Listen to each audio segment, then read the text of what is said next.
Maaaring gawin ang bioenergetic exercise para matulungan tayong bitawan ang tensyon sa ating katawan. Ang unang exercise ay ang tinatawag na wall grounding.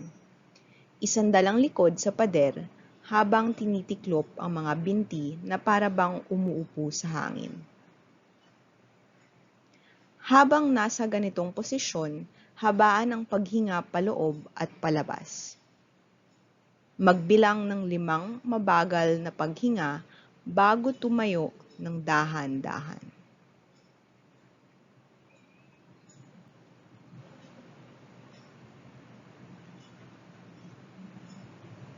Pakiramdaman ang pag-release ng tensyon sa binti habang tumatayo.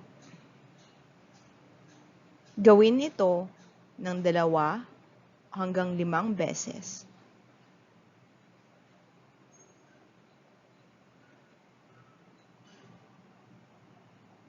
Ang ikalawang bioenergetic exercise naman ay ang tinatawag na bow. Ilagay ang 2 kamay sa bewang at dahan-dahan itong idiin paharap habang hinahayaang lumaylay ang ulo palikod. Maaring tiklupin ang bahagyan ng mga binti.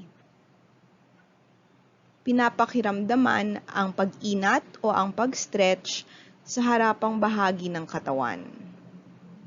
As you open your chest and breathe in and out.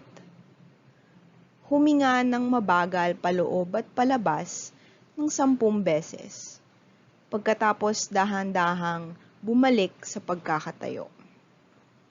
Ang ikatlong bioenergetic exercise naman ay ang tinatawag na hanger. Bahagyang tiklupin ang mga binti, dahan-dahang tiklupin ang katawan paharap. Hayaang lumaylay pababa ang ulo at mga kamay.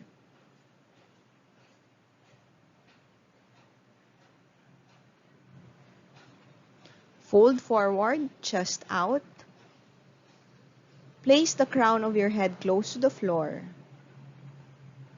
Pakiramdaman ang pag-relax ng likod habang nakalaylay ang katawan. Hindi pinipilit na abutin ang sahig. Kung saan lamang ay ikaw ay komportable. Huminga ng mabagal ng 10 beses. Pagkatapos, unti-unting igulong pataas ang katawan. Hinuhuling itaas ang ulo.